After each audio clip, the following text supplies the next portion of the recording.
Amados e amadas em Cristo, que Deus abençoe a todos.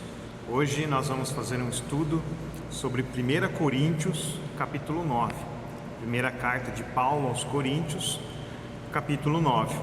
Nós temos temas interessantes para falar sobre isso. A questão da remuneração pastoral, a questão de cultura, como é que nós nos comportamos em relação à cultura.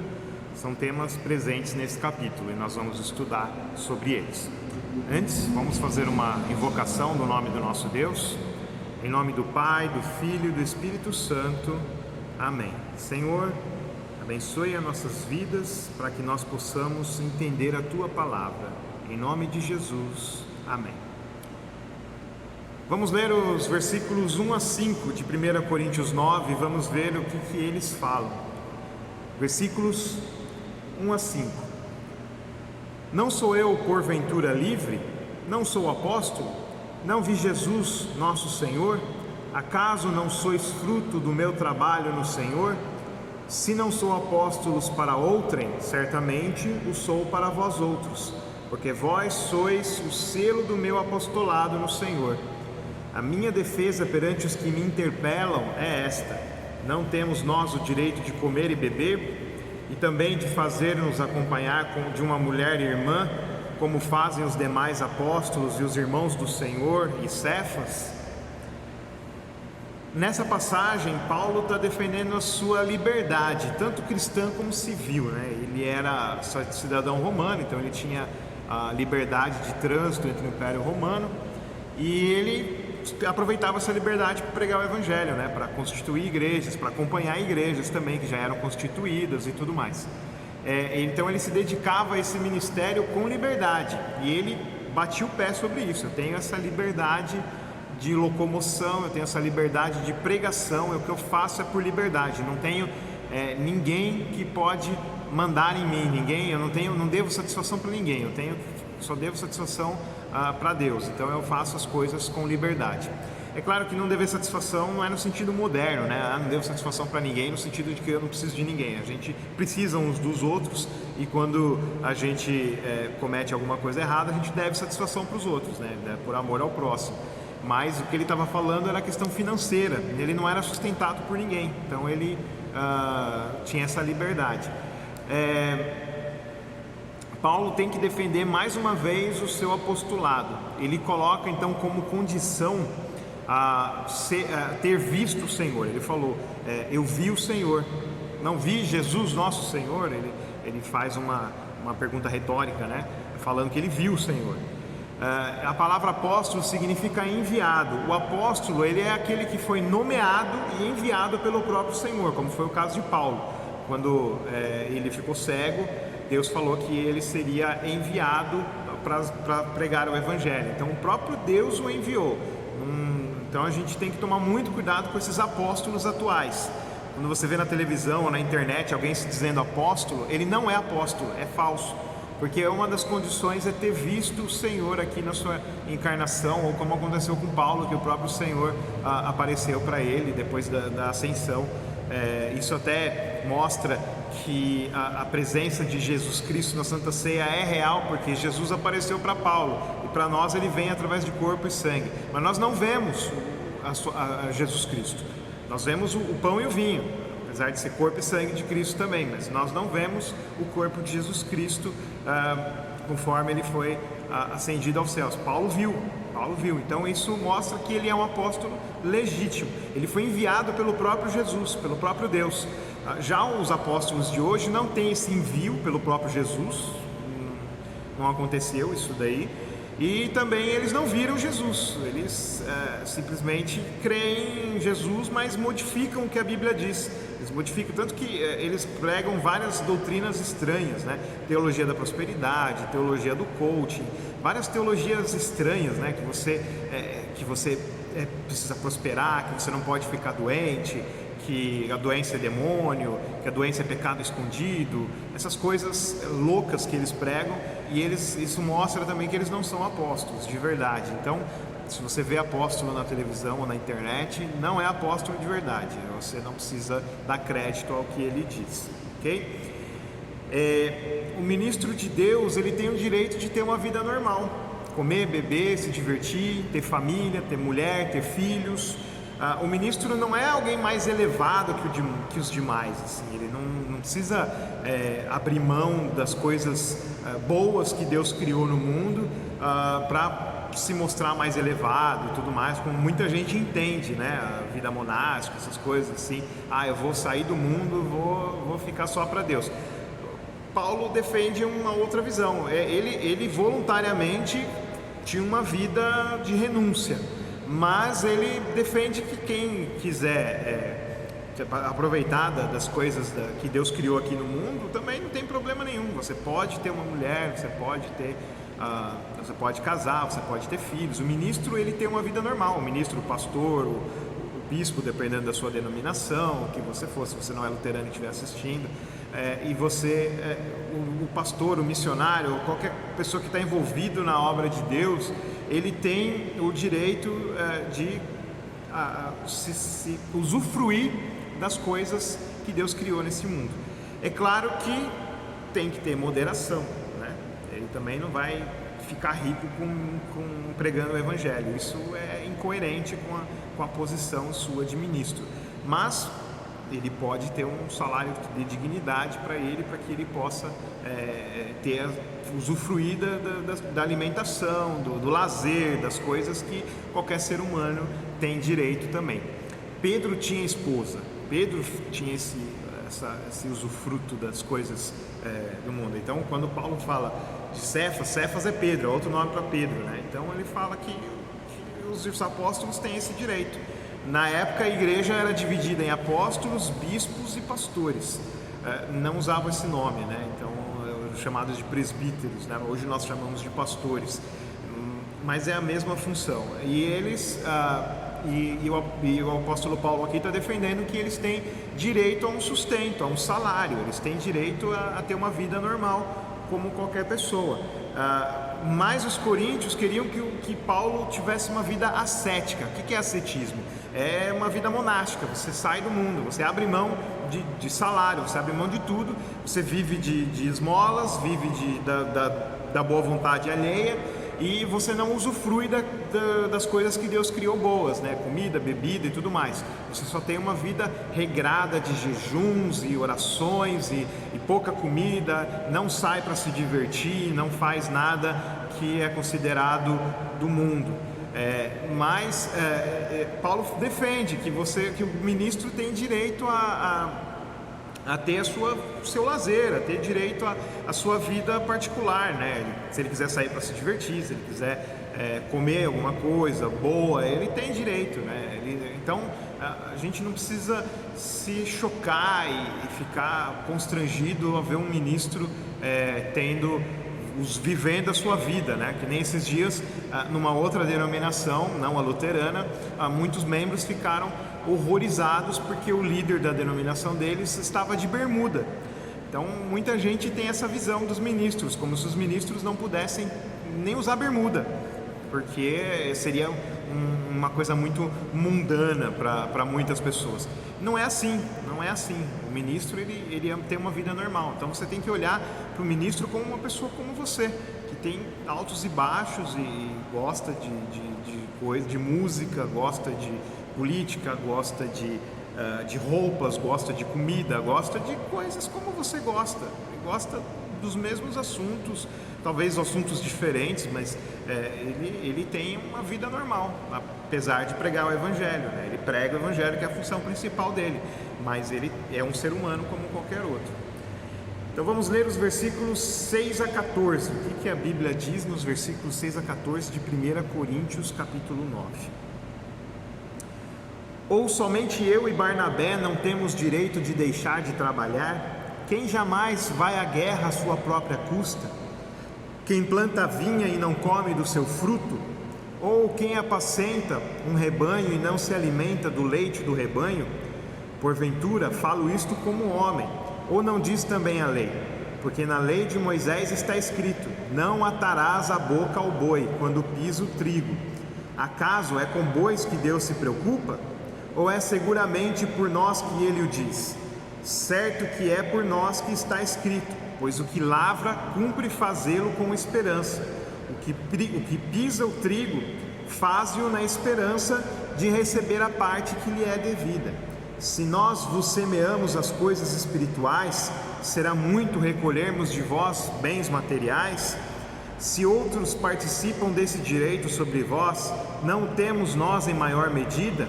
Entretanto, não usamos desse direito, antes suportamos tudo para não criarmos qualquer obstáculo ao Evangelho de Cristo. Não sabeis vós que os que prestam serviços sagrados do próprio templo se alimentam, e quem serve ao altar, do altar tira o seu sustento? Assim também ordenou também o Senhor, que para aos que pregam o Evangelho, que vivam do Evangelho.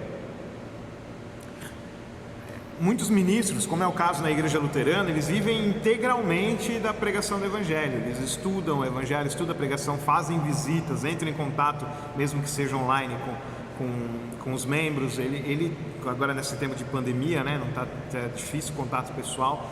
Mas assim, enfim, o ministro, o pastor, ele cuida das questões da igreja o dia inteiro. Ele está disponível o dia inteiro para isso.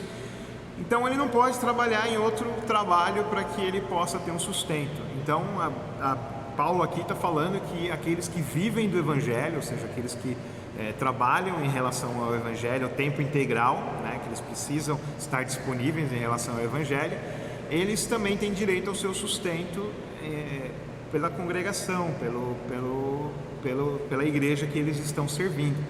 Então ele cita a lei de Deus de Moisés, ele cita a lei de Moisés, né? Ele fala que Deus não estava pensando em bois quando ele falou que não é para fechar a boca do boi quando ele estiver pisando o trigo.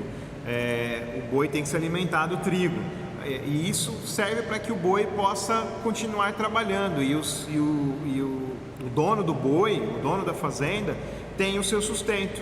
Então, assim como o trabalhador tem direito ao seu sustento, aquele que trabalha em relação ao Evangelho também tem direito ao sustento. Tanto que na lei de Moisés tinha a lei dos dízimos. Os dízimos, que muita gente prega como se fosse um sacramento, e não é.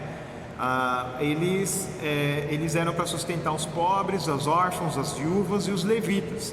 Quem eram os levitas? Eram aqueles que eram sacerdotes responsáveis pelo culto no Antigo Testamento. Então eles recebiam, o povo de Israel coletava os dízimos, 10% do que eles produziam, e davam como comida, na época não tinha dinheiro, para que eles pudessem se alimentar. Então os dízimos eram para os ministros também, além dos pobres e das viúvas. Então, quando nós ofertamos na igreja, além do ministro, também vai para outras atividades, inclusive ajuda membros da igreja que precisam.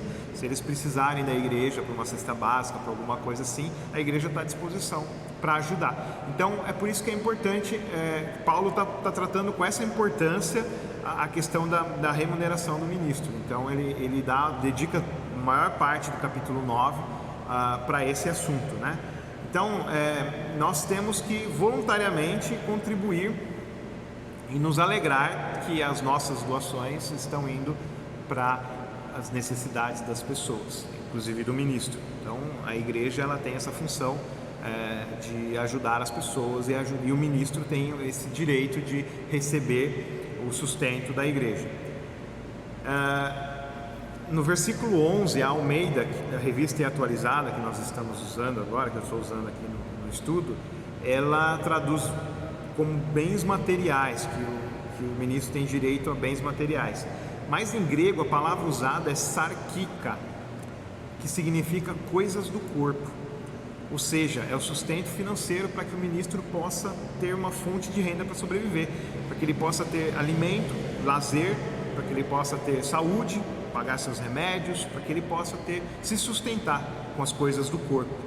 Então, a gente não tem que olhar o pastor, ele está se divertindo, ele é mundano. Não, nós somos mundanos, nós somos este mundo, nós precisamos de coisas do mundo, e Deus criou as coisas boas para nós nos usufruirmos, inclusive a diversão, o lazer é uma coisa boa.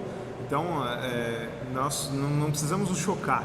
Quando a Bíblia fala amizade com o mundo, essas coisas, é o pecado. Quando a gente rotula algo como mundano, seria algo pecaminoso. Mas se o ministro não está pecando, não tem nenhum problema. Não podemos impor usos e costumes e culturas em torno do ministro de qualquer irmão. Cada irmão tem a sua própria cultura. Nós vamos ver isso mais para frente. Vamos ler os versículos 15 a 17. Eu, porém, não me tenho servido de nenhuma destas coisas, e não escrevo isto para que assim se faça comigo, porque melhor me fora morrer antes do que alguém me anule esta glória. Se anuncio o Evangelho, não tenho de que me gloriar, pois sobre mim pesa essa obrigação, porque ai de mim se não pregar o Evangelho. Se o faço de livre vontade, tenho galardão, mas se constrangido, é então a responsabilidade de despenseiro que me está confiada. Paulo, ele, apesar de defender o sustento dos ministros, ele como apóstolo, ele não recebia dinheiro de nenhuma congregação, ele não tinha nenhum sustento com relação à congregação. Ele não tinha uma congregação fixa que ajudasse ele, como um pastor ou um bispo, mas ele era itinerante, ele visitava várias congregações que eram levantadas na época. Então, para que ele não fosse sustentado por uma congregação específica e não ficasse ligado a essa congregação, ele preferia não receber de ninguém. Então ele tinha essa liberdade de cuidar das congregações sem precisar do salário delas. Isso para ele era uma glória, porque ele conseguia se sustentar. Ele trabalhava fazendo tendas, ele tirava o seu sustento vendendo tendas, mas ele disse que era exceção. Os ministros têm que receber, mas ele preferia não receber, porque senão ele seria constrangido, que nem ele fala. Ele fala, ai de mim se não pregar o Evangelho, porque além da questão da vocação divina, né, de Deus estar nos impelindo, nos empurrando para pregar o Evangelho, como empurrou a Paulo, como ele foi enviado, ele tinha essa responsabilidade que o constrangia a pregar o Evangelho. Ele também não queria ser constrangido por uma congregação específica ou por um grupo de congregações, como a cidade de Corinto, a igreja na cidade de Corinto queria constrangê-lo e acusá-lo de muitas coisas, que ele tem que se defender direto. Nas duas cartas ele se defende direto das acusações dos coríntios. Então ele não tinha essa necessidade de dar satisfação a uma congregação específica daquilo que ele usava de dinheiro, essas coisas, porque ele próprio se sustentava. Então ninguém podia falar para ele, olha, você recebe aqui da congregação, então você tem que fazer isso. Você recebe desse grupo de congregações, dessa paróquia, e você tem que fazer isso. Ninguém podia falar isso com ele. Ele tinha seu próprio sustento. Então ele tinha essa liberdade de ninguém estar cobrando dele as coisas. Então ele fazia as coisas com essa liberdade. Mas ele era exceção. Alguns pastores também preferem trabalhar tempo parcial na igreja e se sustentar sozinhos. Isso não é errado, desde que seja voluntário, né? Não pode ser uma imposição para o pastor. Isso depende também da necessidade da congregação, tem todo um contexto a ser analisado para que o pastor possa definir se ele pode ser sustentado pela congregação ou não. O conselho bíblico é que ele seja sustentado pela congregação, mas caso não haja essa possibilidade, ele pode tentar fazer o trabalho e ter um outro trabalho secular onde ele possa ganhar o seu sustento. Então vamos ler agora os versículos 18 a 19. Diz assim: nesse caso, qual é o meu galardão? É que evangelizando proponha de graça o Evangelho, para não me valer do direito que ele me dá, porque sendo livre de todos, fiz-me escravo de todos, a fim de ganhar o maior número possível. Então Paulo está se gloriando, reafirmando que ele trabalha de graça, que ninguém sustenta ele, que isso é uma liberdade para ele. Só que ele se põe como escravo de todos, ele quer servir, ele não quer impor, eu sou apóstolo, então vocês têm que me obedecer. Não, ele não quer se impor, ele quer servir. Ele fala, eu sou escravo de vocês, eu estou aqui para ajudar vocês. Eu estou livremente, sem nenhum constrangimento. Ninguém está me mandando fazer isso, estou fazendo isso por vontade própria. Aqueles que recebem também servem por vontade própria. Eles poderiam arranjar outro emprego, mas eles servem por vontade própria. Mas Paulo, ele se gloria de não precisar de nenhuma satisfação financeira, alguma coisa assim, com relação à congregação de Corinto. E ele fala, mesmo assim, eu estou aqui para servir vocês. Eu sou livre, mas eu estou aqui para servir vocês. Então vamos ler o que diz os versículos 20 a 22. Procedi para com os judeus como judeu, a fim de ganhar os judeus, para os que vivem sob o regime da lei, como se eu mesmo assim vivesse, para ganhar os que vivem debaixo da lei, embora não esteja eu debaixo da lei. Aos sem lei, como se eu mesmo não fosse, não estando sem lei para com Deus, mas debaixo da lei de Cristo, para ganhar os que vivem fora do regime da lei. Fiz-me fraco para com os fracos, com o fim de ganhar os fracos. Fiz-me tudo para com todos, com o fim de, por todos os modos, salvar alguns. Aqui Paulo faz um parêntese no seu argumento, né? Ele estava argumentando a questão da remuneração, e aqui ele muda de assunto, sem fugir muito do assunto. Ele fala que ele se fez adaptações culturais. Ele ia numa certa cultura, ele se adaptava a ela. Então, se ele estava entre os judeus, ele se fazia judeu. E para ele era fácil, porque ele era judeu mesmo. Então, ele não precisava fingir. Mas ele andava na cultura e nos costumes dos judeus, para que os judeus tivessem confiança nele, para que ele pudesse testemunhar Cristo. Ele falava, olha, eu estou aqui na cultura de vocês, nos costumes de vocês, estou aqui junto com vocês, eu amo vocês, quero vocês muito bem. Então, às vezes a gente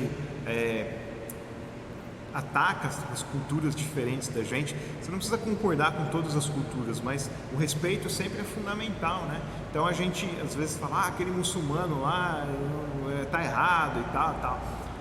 Se você for para um país muçulmano, se você tiver amigos muçulmanos, você pode respeitar a cultura deles, até se aculturar, ajudar, mostrar que você quer eles bem.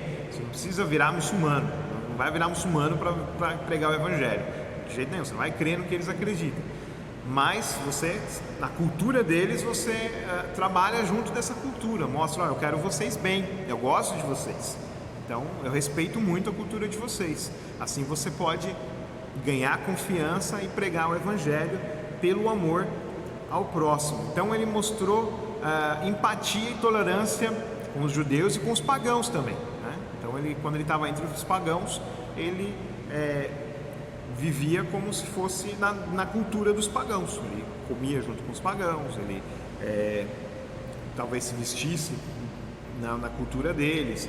Ele tentava se mostrar favorável e respeitador à cultura.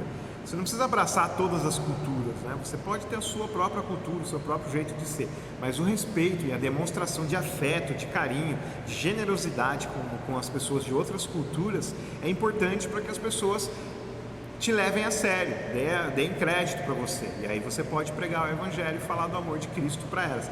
Foi isso que Paulo fez. E quando ele fala que ele se fez fraco, ele caminhou com as pessoas que estavam com dúvidas, que eram mais fracas na igreja, não tinham conhecimento ou tinham dúvidas sobre as questões. Então, às vezes a pessoa tem uma dúvida sobre questões cristãs, né, da teologia cristã, e aí às vezes a gente trata mal, não, a pessoa está errada, ela está falando besteira, e a gente pode abraçar a pessoa e falar, não, vamos caminhar juntos e eu vou te ajudar. Eu também tenho dúvidas, também tenho questionamentos, e eu acho que a gente pode ajudar um ao outro. Ou seja, você se faz de fraco para ajudar os fracos. Então a gente se faz da cultura da outra pessoa, a gente mostra que pode andar junto e pode testemunhar do amor de Cristo sem se sentir superior a ela. Então é isso que Paulo fez, e nós também temos que fazer. E isso Paulo está chamando a atenção, que os pregadores também têm suas culturas, né? Então o pregador tem suas questões culturais, maneira de se vestir, gosto político, gosto musical, estilo de pregar, estilo de vida. Ele tem seus próprios gostos, suas próprias culturas. Nós não podemos rejeitar um irmão ou um pregador por causa de culturas diferentes. Nós somos luteranos, por exemplo. Eu gosto do culto litúrgico, gosto muito do culto litúrgico. Mas se um pregador de uma outra denominação estiver pregando o Evangelho, eu vou ouvir o que ele tem para dizer, mesmo ele tendo uma cultura diferente da nossa, luterana. Então nós temos que respeitar as outras culturas e amar o próximo, para que nós possamos andar junto com as pessoas conforme a Bíblia ensina que nós temos que fazer. Então nós temos que ter essa flexibilidade, essa tolerância com a cultura das pessoas. E por último, os versículos 23 a 27. Vamos ver o que a Bíblia diz. Tudo faço por causa do Evangelho, com o fim de me tornar cooperador com ele. Não sabeis vós que os que correm no estádio, todos na verdade correm, mas um só leva o prêmio? Correi de tal maneira que o alcanceis. Todo atleta em tudo se domina. Aqueles para alcançar uma coroa corruptível, nós, porém, a incorruptível. Assim corro também eu, não sem meta. Assim luto, não como desferindo golpes no ar, mas esmurro o meu corpo e o reduzo à escravidão, para que, tendo pregado a outros, não venha eu mesmo a ser desqualificado. Ainda na questão da cultura, Paulo usa uma figura de linguagem de uma cultura pagã. Os jogos de esportes, várias modalidades, eram realizados de 3 em 3 anos na cidade de Corinto. Então os competidores se esforçavam para ganhar a competição. O prêmio era uma coroa feita de uma planta, o pinho, que estragava depois de um tempo. Não é que nem hoje, que a pessoa tem medalha de ouro, medalha de prata, medalha de bronze para segurar, para lembrar da conquista dela e tudo mais. Na época era uma coroa que estragava com o tempo, então a pessoa ficava com a memória daquilo lá, não ficava com um registro permanente. Então Paulo fala que a coroa que os homens buscam na competição, ela é corruptível, ou seja, ela apodrece, mas a coroa que nós temos em Cristo, na ressurreição, ela é incorruptível, ela não apodrece. Nós temos uma coroa eterna em Cristo Jesus. Paulo não está proibindo o esporte, tem gente que interpreta assim, de jeito nenhum. Ele, pelo contrário, ele usa do esporte como uma figura de linguagem para argumentar que, assim como os esportistas lutam e correm, ele também corre e luta pelas coisas boas. Então ele corre pela graça de Deus. Quando ele fala em correr e lutar, ele está falando do domínio próprio. Domínio próprio é uma disciplina necessária para a vida cristã. A gente precisa se conter quando a raiva ou outros sentimentos ruins vêm sobre nós. Devemos tratar as coisas com amor. Aqui Paulo fala de reduzir o corpo à escravidão. Então nós temos que ter esse domínio próprio, esse autocontrole para lutar contra o pecado, para que nós, num momento de raiva, num momento de tristeza, num momento de euforia que seja, a gente não exagere e não cometa pecado. Então nós temos que estar sempre atentos a isso, para que nós possamos ter um bom testemunho. O bom testemunho é importante diante dos outros. Não adianta nada pregar a salvação e não demonstrar isso com atitude. Isso não significa ser perfeito, a gente não é perfeito, a gente peca, a gente erra, mas a gente vive uma vida de arrependimento. Então, quando a gente demonstra boa atitude, mesmo falhando e pedindo perdão, a pessoa vai levar a gente a sério. Olha, aquela pessoa é uma pessoa íntegra, então eu quero ouvir o que ela tem para dizer. Então, que nós tenhamos integridade e bom testemunho diante das pessoas. É isso que Paulo fala. Então, recapitulando, Paulo defende o sustento do ministro, aquele que vive da pregação do Evangelho, que ele seja sustentado pela congregação, ele tenha seu salário para que ele possa se manter, para que ele possa sustentar. Paulo defende que o ministro tem direito à diversão, tem direito a comer, a beber, então ele pode ter as suas diversões, ter seu momento de lazer, ter sua rotina também, sua vida normal como qualquer pessoa. É claro que ele deve ser consciente, né? Não é correto que um pastor seja rico pregando o Evangelho, como a gente vê na televisão aí, pastores milionários, apóstolos que são falsos, né? Não são apóstolos verdadeiros. Paulo mostra que tem que ver o Senhor, tem que ser enviado por Ele para ser um apóstolo verdadeiro. Então a gente vê apóstolos, pastores, bispos e um monte de coisa na televisão que são milionários em função da fé. Isso já é um exagero, né? A gente não tem essa ética, a gente tem um sustento digno que a gente pode ganhar para ter as coisas que a gente precisa e ter um lazer também. Então, um salário digno, um salário importante para a manutenção da vida do pastor, da sua esposa, dos seus filhos. É importante que a congregação seja generosa nesse sentido, para que o pastor tenha o seu sustento e não precise recorrer a outros meios para ter o seu sustento, mas que ele fique disponível para as atividades da igreja e para a pregação do Evangelho, para que ele possa ter um sermão de qualidade, um estudo bíblico de qualidade, uma devoção de qualidade, para que ele possa visitar os membros, para que ele possa correr atrás das necessidades dos membros. Então ele precisa ter um salário digno que dê essa dignidade para ele poder trabalhar, estar disponível ao trabalho da congregação. Então Paulo defende esse tipo de sustento.